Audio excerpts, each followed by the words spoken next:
de la palabra. Amén. Y yo le voy a pedir a usted que abra su Biblia en el Evangelio de Mateo y vaya conmigo al capítulo 9. Y vamos a estar leyendo del versículo 9 al versículo 13. Evangelio de Mateo, capítulo 9, versículo 9 al 13.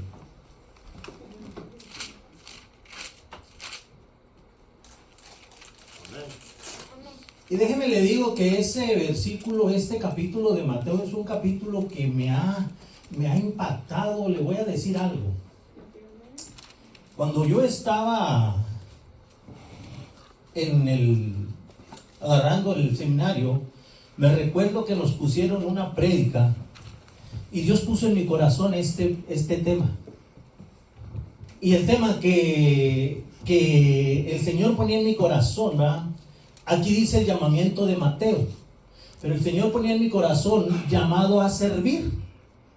¿Por qué? Porque vamos a leer este versículo, el capítulo 9, versículo 9 al 13, y vamos a encontrar varios puntos que me llamaron mucho la atención cuando yo meditaba en esto y miraba. Podía notar todo lo que nos enseña estos versículos, estos versículos que están en Mateo 9, del 9 al 13. Cuando usted lo tenga, me dice amén. Amén. Y dice así la palabra del Señor, en el nombre del Padre, del Hijo y con la unción de su Santo Espíritu. Y dice: pasando Jesús de ahí, vio a un hombre llamado Mateo, que estaba sentado al banco de los tributos públicos, y le dijo: sígueme.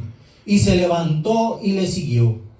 Aconteció que estando él sentado a la mesa en la casa, he aquí que muchos publicanos y pecadores que habían venido se sentaron juntamente a la mesa con Jesús y sus discípulos. Cuando vieron esto, los fariseos dijeron a los discípulos: ¿por qué come vuestro maestro con los publicanos y pecadores?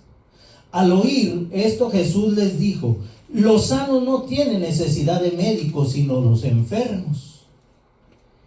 Y pues, y aprended lo que significa misericordia quiero y no sacrificio, porque no he venido a llamar a justos, sino a pecadores al arrepentimiento. Gloria a Dios, aleluya. Inclinemos nuestro rostro. Padre Santo, Padre bueno, te damos gracias por tu amor, tu bondad, por tu infinita misericordia. Te damos gracias por esta palabra, Señor, que tú nos has dejado escrita, Señor, para que sea nuestra guía, Señor, para que sea nuestra regla, Padre Santo. Te damos gracias porque tú eres bueno, porque tú eres fiel. Ahora, Padre Santo, que esta palabra, Señor, caiga en tierra fértil. Te lo pido en el precioso nombre de tu Hijo amado Jesucristo, nuestro Señor y Salvador. Amén, Señor. Amén y amén. Aleluya, gloria a Dios.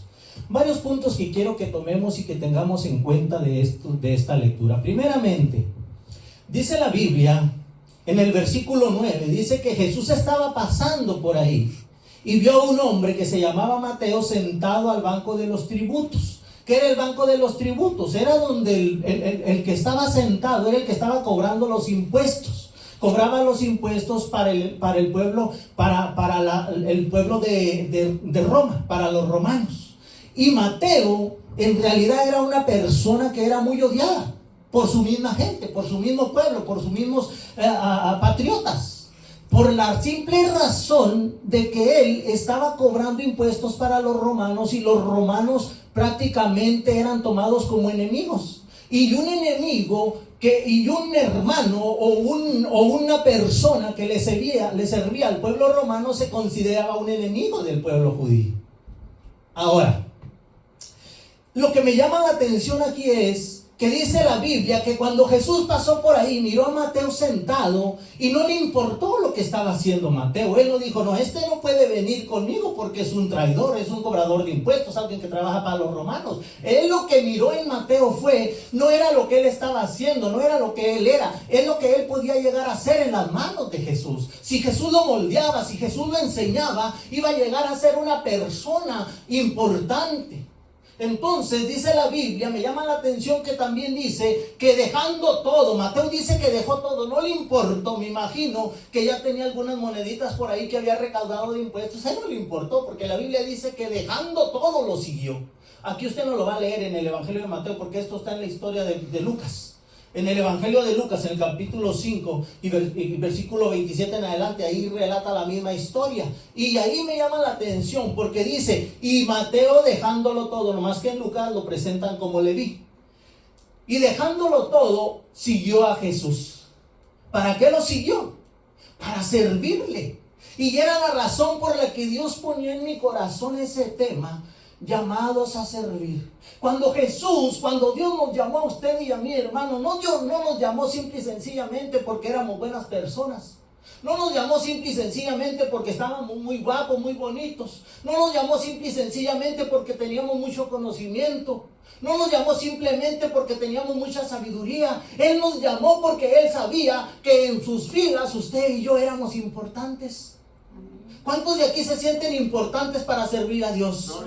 Qué importante es cuando nosotros atendemos el llamado. Y Mateo, hermanos, sin reclamar, sin decir nada, dice la Biblia que lo siguió y dejó todo lo que él estaba haciendo. ¿Y sabe qué es lo más importante? Volvemos al versículo 10 y dice, y aconteció que estando sentado a la mesa en la casa, he aquí que muchos publicanos y pecadores que habían venido se sentaron juntamente a la mesa con Jesús y sus discípulos. Mateo hizo un banquete, como el que vamos a tener hoy, ¿va? Lo único que nosotros hoy invitamos a los hermanos en Cristo. Y Mateo no invitó a los cristianos, Mateo no invitó a los seguidores de Jesús. Mateo invitó a los publicanos y a los pecadores. Porque él quería que los publicanos y pecadores conocieran quién era Jesús. Y eso es lo que usted y yo tenemos que hacer, hermano. Preocuparnos más no por los hermanos en Cristo, no por los que ya tienen su conocimiento de Dios, no por los que ya conocen de la palabra. Usted y yo tenemos que preocuparnos por aquellos que no conocen de Dios. La Biblia dice que Mateo invitó ¿a quién? A publicanos y a pecadores. La Biblia no dice que Mateo invitó a los que eran seguidores de Jesús. ¿O lo ocupaba? No, hermana, no se preocupe. No, yo pensé que se le había muerto. Se apagó. Sí, se apagó. Sí, se apagó. La Biblia no dice que Mateo invitó a los seguidores de Jesús. La Biblia dice que Mateo invitó a publicanos y a pecadores. ¿Quién eran los publicanos? Los que eran mal vistos por el mismo pueblo de Dios. ¿Quién eran los pecadores? Los que estaban errando al blanco. Aquellos que no reconocían a Dios. Aquellos que no querían nada con Dios. Pero Mateo se encargó de hacerles saber y traerlos a la mesa donde él iba a hacer su banquete para que ellos conocieran a Jesús. Porque él sabía que al conocer a Jesús, hermano, iban a conocer la verdad. Y cuando usted invita a los publicanos, a los pecadores, a las prostitutas, a los drogadictos, a los borrachos, usted está haciendo la obra que Dios quiere que hagamos. Amén. Cuando nosotros hablamos de la palabra de Dios con gente que es pecadora, entonces estamos haciendo la obra de Dios. Porque Mateo invitó a los publicanos. Jesús no hace excepción de personas, hermano. No. Jesús es tan amoroso. Uno de los grandes tributos de él es su amor. Sí, amén. Dios es amor. Y Jesús tenía tanto amor por el pecador que él, cuando miró a Mateo, dijo: aquí está uno de los que me necesitan. Bendito Dios. Aquí está alguien que voy a poder liberar. Aquí está alguien que necesita de mí. Dios, santo, bendito Ese es el trabajo del cristiano que conoce de Dios, hermano. Amén. No a los que conocen de Dios, no ir a los que conocen de Dios. A los que conocen de Dios hay que darles ánimo, hay que darles aliento cuando están desanimados. A los que conocen de Dios hay que animarlos cuando se desaniman. Pero al que no conoce de Dios es al que Dios nos ha mandado. Al que no conoce de la palabra es al que Dios nos ha enviado. Cuando Jesús vino aquí, y ahorita lo vamos a mirar por medio de la palabra, continúa diciendo en el versículo 11, cuando vieron esto, los fariseos dijeron, los discípulos, ¿por qué come vuestro maestro con publicanos y pecadores? Los religiosos siempre van a estar en contra de todo lo que tenga que ver con Dios, hermano. Esos eran los fariseos. Empezaron a criticar, no ayudaban, pero criticaban. Y entonces vienen y le dicen a los seguidores de Jesús: ¿y por qué tu maestro está comiendo con publicanos y pecadores?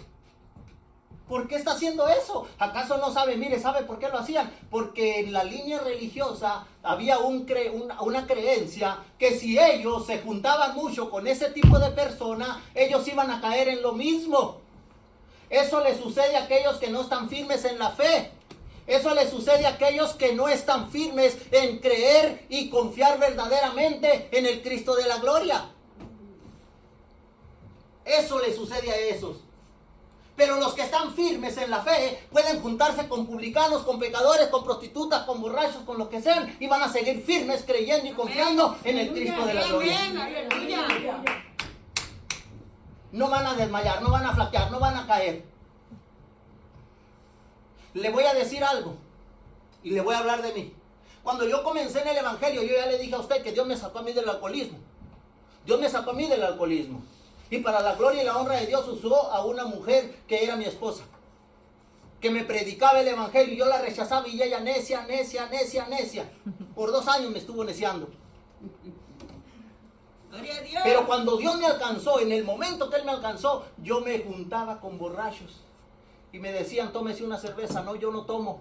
Ah, pero si yo lo acabo de... Si usted era bien borracho, sí, usted lo ha dicho bien. Era. Tiempo pasado. A hoy no. Pero es que una cualquiera se la toma. Un cualquiera sí, pero yo no soy un cualquiera, yo soy hijo de Dios. Aleluya. Y el que está confiado verdaderamente en Dios y el que ha reconocido a Cristo como su Señor y Salvador, no tiene miedo, no tiene temor de juntarse con borrachos, hermano. Aleluya. Así es. ¿Cómo se los va a ganar si no les habla? Si no los conoce. ¿Ves? Ay, no, es que yo con ese no me puedo juntar porque es borracho. Hermano, ahí en Osnar, donde nosotros estamos, que hasta ahorita hemos cancelado por 2 semanas también. No venía aquí, no iba allá tampoco. Ha llegado gente tomada. Y nosotros la abrazamos. Porque a eso nos mandó el Señor. Con los pecadores. No nos mandó con los que ya conocen. ¿Usted sabía bien que es bien fácil invitar a un creyente a la iglesia? Ellos no tienen necesidad. Es bien fácil que usted invite a un cristiano. Te invito a mi iglesia, vente, porque ya conoce a Dios. Pero invite a uno que no es cristiano. Ahí es donde está el punto. Y entonces continúa diciendo en el versículo 12. Al oír esto Jesús les dijo, los sanos no tienen necesidad de médicos, sino los enfermos. ¿Qué sano va al doctor? Dígame usted. Bueno, yo estaba sano y fui al doctor a que me hicieran la prueba por precaución, hermano. Yo le decía, Señor, yo sé que yo estoy bien. Yo sé que tú me has tomado en tus manos y yo sé que tú me vas a guardar. Yo estoy confiando en la palabra tuya, yo estoy confiando en tu promesa. Le voy a decir algo, yo no sé si mi esposa se lo ha compartido a usted, pero cuando comenzó la pandemia, a mi esposa Dios le dio una palabra y le dijo, caerán 1000 a tu diestra y 10,000 a tu siniestra, pero a ti no te llegará. Aleluya. Y esa es promesa de Dios. Sí, amén. Y yo estaba confiando en la promesa de Dios y decía, Señor, yo sé que yo estoy sano. Voy a ir simple y sencillamente porque yo no quiero ser imprudente. Yo estuve con la hermana, yo estuve en la casa, yo estuve ahí. Y como dicen, ¿verdad? Que hay, cuando uno está con alguien que está contagiado, tiene que ser prudente y guardar reposo y todo eso, ¿verdad? Por eso lo hice. Pero para la gloria y la honra de Dios, salí sano. Aleluya. Y Jesús dijo, los enfermos son los que me necesitan. Prácticamente le estaba diciendo a los fariseos que eran los más enfermos en aquellos tiempos. No es que los fariseos estuvieran muy sanos, hermano. Estaban enfermos del corazón. Estaban enfermos de la mente. Y por eso Jesús le dice, ¿acaso no saben que yo he venido por los enfermos? Yo he venido por los enfermos, no por los sanos. Yo vine por los enfermos. ¿Y quiénes son los enfermos? Poniéndonos en el ambiente cristiano, ¿quiénes son los enfermos para usted? A veces hasta nosotros. A veces hasta nosotros, ¿ah? ¿Quiénes son los enfermos para usted ahorita? Los enfermos son los que andan en el mundo. Poniéndolo en ese ámbito. Los enfermos, en el mundo hay mucho enfermo. Incluso en el cristianismo, como dice la hermana, ¿va? Pero ¿qué le dijo Jesús? Es que yo no he venido por los sanos, yo no he venido por los sanos, yo he venido por los enfermos. Yo he venido por los enfermos, yo no vengo por ustedes que se creen sanos. Ustedes sienten que no me necesitan, pues yo no vengo por ustedes, yo vengo por los que me necesitan. Y entonces le dice en el versículo 2, ¿verdad? Al oír esto Jesús le dijo, los sanos no tienen necesidad de médicos, sino los enfermos.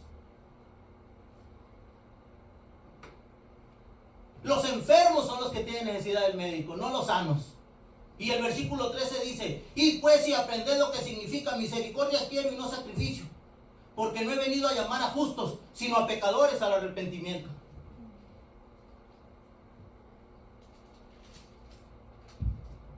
Cuando Jesús les estaba diciendo, y aprender lo que significa misericordia quiero y no sacrificio, les estaba citando Oseas 6:6. Oseas 6:6 dice, porque misericordia quiero, no sacrificio, y conocimiento de Dios más que holocausto. Era lo que Jesús les estaba enseñando. ¿Ustedes no han leído lo que dice Oseas 6:6? Vayan y aprendan lo que dice. Yo necesito misericordia, no sacrificio, y a ustedes les falta la misericordia. Porque rechazan al enfermo. Ustedes rechazan al drogadicto, ustedes rechazan al borracho, rechazan al publicano, rechazan a los pecadores. Se sienten justos, los rechazan. Y yo lo que quiero es misericordia. Yo no quiero que ustedes se sacrifiquen, hermano. De nada nos sirve venir a la iglesia como sacrificio si no tenemos misericordia para con los que lo necesitan. De nada me sirve que yo venga y doble de rodillas media hora si no tengo misericordia para con los que me necesitan realmente. Los que me necesitan son los enfermos, no los sanos. Vayan y aprendan lo que significa misericordia quiero, dijo Jesús. Yo no quiero sacrificio. Acuérdese cuando Saúl hizo el sacrificio. Y que dice que llegó el profeta Samuel. Y le dice, Saúl, ¿qué es lo que estás haciendo? ¿Por qué no hiciste lo que te mandamos? Es que trajimos, mira, es que tenemos que traerle lo mejor para el Señor, para ofrecerle sacrificio a Jehová de los ejércitos y todo. ¿Acaso Jehová se complace de los sacrificios? Jehová se complace más de la misericordia. Amén. A Jehová lo que le complace es la misericordia que haya en ti. No el sacrificio que tú, voy a ir 5, 6, 7 días a la iglesia porque me voy a sacrificar. Hermano, Dios quiere misericordia, no quiere sacrificio. ¿Y sabe qué es lo más importante? ¿Sabe qué me llamó mucho la atención de esto? Que Jesús cuando miró a Mateo, toda la gente lo rechazaba. Usted sabe bien que dice, cuando usted estudia el trasfondo de todo esto, usted va a encontrar que dice que los publicanos y los publicanos que trabajaban para el gobierno romano eran muy despreciados por su propio pueblo. Eran muy despreciados por su pueblo. Mas sin embargo, a Jesús eso no le importó. Sí iba a echar una bola de alacranes encima, hermano. ¿Por qué está comiendo con los publicanos y con los pecadores este hombre? ¿Por qué? ¿Cuántos pecaderos habemos aquí? Amén. Yo creo que nomás yo, dije, gloria. Ya me gané el primer lugar, dije yo. Pero no me dejaron, ¿verdad? Baja con mi hermano porque... Ok, bájale, hermano, para que ya sea yo solo, ¿verdad? Porque los justos no necesitan de mí. Los que necesitan de mí son los pecadores. Yo no he venido, dice, porque no he venido a llamar a justos, sino a pecadores al arrepentimiento. A pecadores a que se arrepientan. Los justos no necesitan, creen que no necesitan arrepentirse. Los fariseos, hermano, acuérdense que cuando Jesús les dijo, en una ocasión que Jesús les dijo, porque el que practica el pecado es esclavo del pecado, ¿verdad? Y nosotros no somos esclavos de nadie, dijo. Nosotros somos hijos de Abraham. ¿Qué pecado va a haber en nosotros?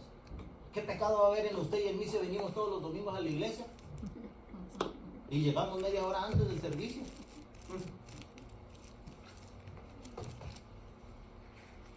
Porque no vengo a llamar a justos, sino a pecadores al arrepentimiento. ¿A qué los está llamando? Al arrepentimiento. ¿Qué es arrepentirse? Arrepentirse no es llorar. Arrepentirse no es derramar lágrimas. Arrepentirse es tener un cambio de actitud. Yo me arrepiento de lo que hago y no lo voy a volver a hacer. Voy a cambiar mi manera de ser. No es venir y llorar, hermano. Me arrepiento de lo que hago y empiezo a llorar como una Magdalena, como dicen por ahí. El dicho dice así, va. Eso no es arrepentirse. Arrepentir es que en mí haya un cambio de actitud. Eso es arrepentir. Y es a lo que Jesús los estaba llamando. Porque no he venido a llamar a justos, sino a pecadores al arrepentimiento, a que cambien su manera de ser. Nosotros, antes de conocer a Cristo, yo no creo que nos comportáramos como nos comportamos hoy, ¿verdad? La pastora da testimonio que a ella le gustaba. ¿A qué horas iba a los bailes, pastora? Hasta como las 4 de la mañana. Buscaba el que se acababa más tarde. Y decía, ya se acabó este, busquemos el que sigue. Y yo como borracho le digo, se acababa el cartón de cerveza y traigamos el otro, yo pongo la mitad. ¿Nomás la mitad? Sí, pues cooperen. Hagamos la cooperacha, ¿verdad? Yo le aseguro que no estamos así, ¿verdad? Hoy le voy a decir, no, hoy yo me voy a ir ay, ya se acabó el servicio, ahora me voy a ir al baile. Tiene que haber ese cambio de actitud. A mí me gustaba la parranda. Tiene que haber un cambio en mí. Esa parranda se terminó. Ahora lo que me gusta embriagarme es con el Espíritu Santo de Dios, como dice la palabra. Aleluya. No os embriagáis con vino, embriagaos con el Espíritu Santo de Dios. Eso es lo importante. Y era lo que Jesús les estaba llamando. Por ejemplo, a Mateo lo estaba llamando al arrepentimiento. Deja de hacer lo que estás haciendo. Y no era lo malo, lo que él hacía no era lo que él estaba cobrando los impuestos, es porque era un ladrón. Porque, como le vuelvo y le repito, cuando usted estudia el trasfondo, cuando usted estudia la historia, ¿qué era lo que hacían ellos? Dice que ellos cobraban impuestos, pero no cobraban lo justo, se iban más arriba de lo que realmente tenía que pagar la gente para ellos agarrarse un poco. Daban una parte al gobierno romano, lo que le correspondía al gobierno romano, y lo demás ellos se lo quedaban. Por eso ellos muchos se enriquecieron. Y era la razón por la que Jesús lo llamó, y él quería que hiciera un cambio. Por eso cuando los fariseos empezaron a criticar a Jesús, cuando empezaron a murmurar contra Jesús, cuando empezaron a decir por qué come con esos publicanos y esos pecadores, Jesús les dijo, porque estos son a los que he venido para que tengan un cambio en su vida. Estos son a los que yo quiero que cambien. Ustedes se sienten justos, no hay necesidad de mí ustedes, pero estos son los que me necesitan. Eso es la importancia, hermano, de esto. Y que Jesús no se fijó quién era Mateo. Yo me imagino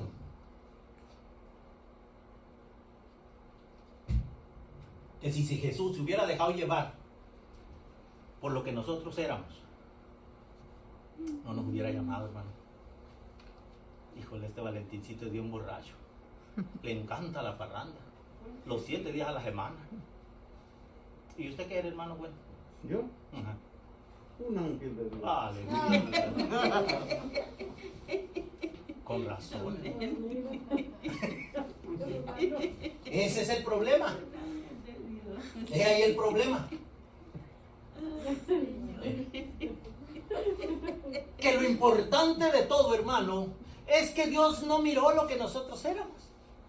Él miró lo que usted y yo podíamos llegar a hacer. Él miró lo que usted puede hacer en su obra.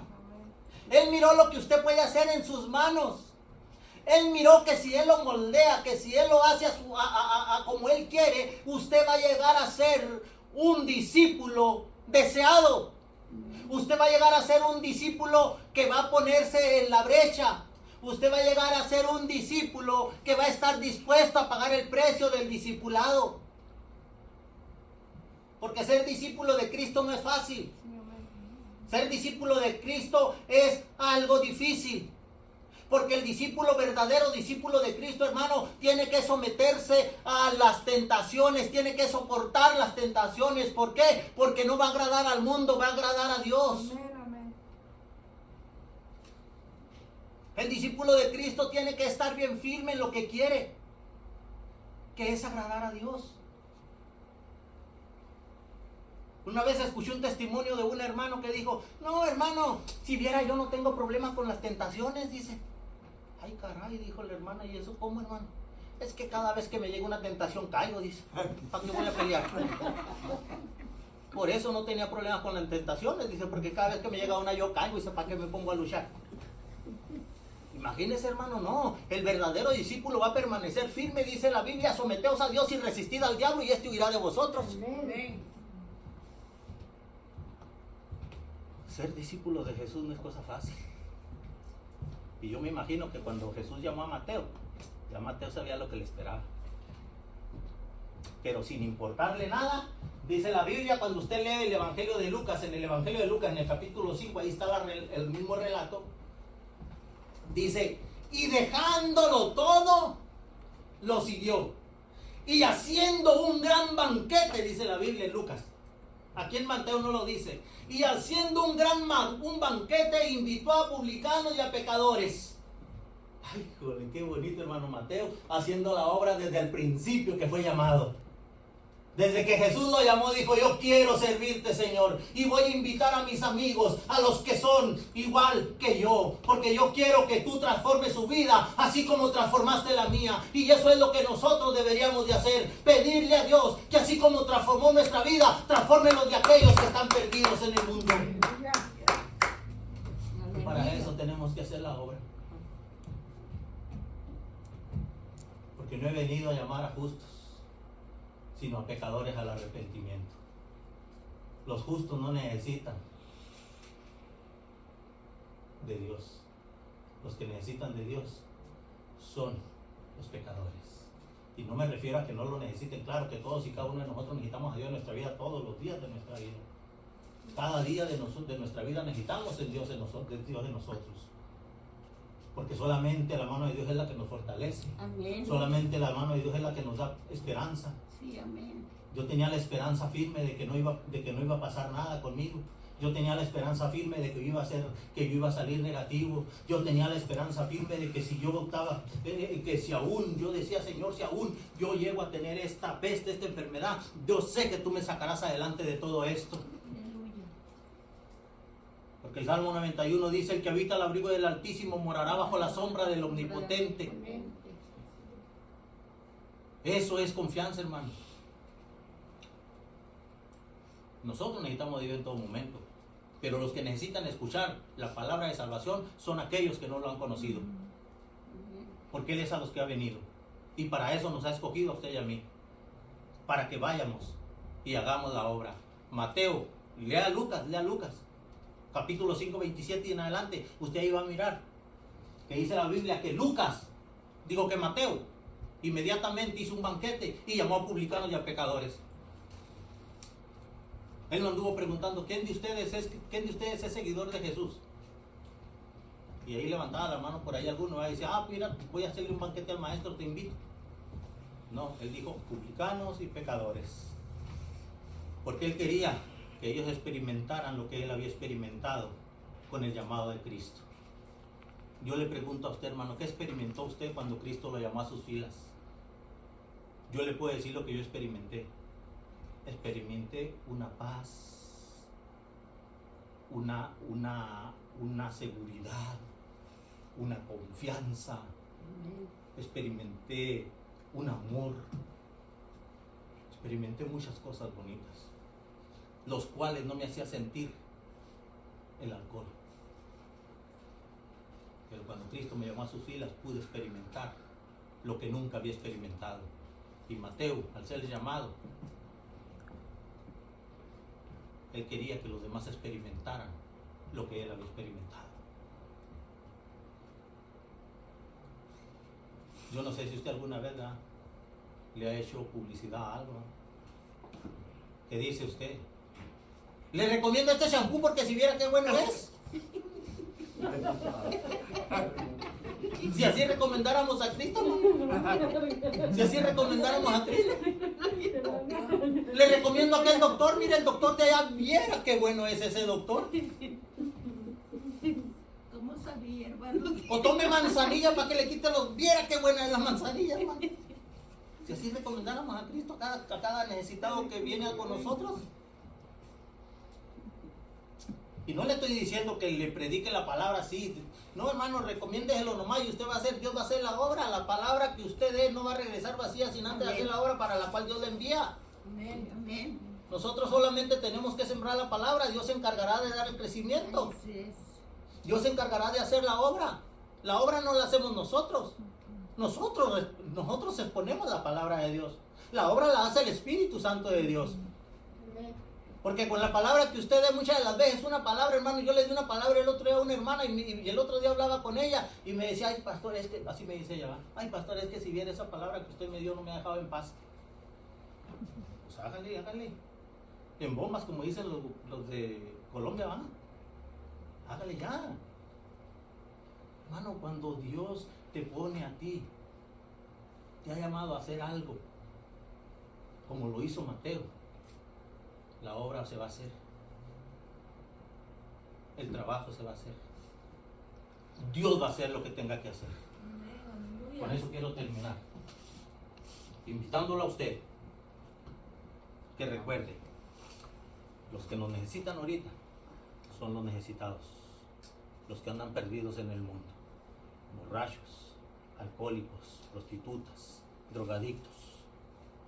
Porque déjeme le digo, hermano, que el otro día yo miraba a un muchacho borracho, viera qué triste es, y yo levantaba mis manos al cielo y le decía, Señor, gracias porque me sacaste de ahí. Y yo fui y abracé a ese muchacho. Pero ¿sabe qué? Cuando uno anda tomado, Dios mío, no quiere que nadie le hable nada, y menos de la palabra de Dios. Pero usted les pone la palabra y Dios se encargará de hacer lo demás. Pongámonos de pie, hermano, esta tarde. Yo quiero orar con usted y pidámosle a Dios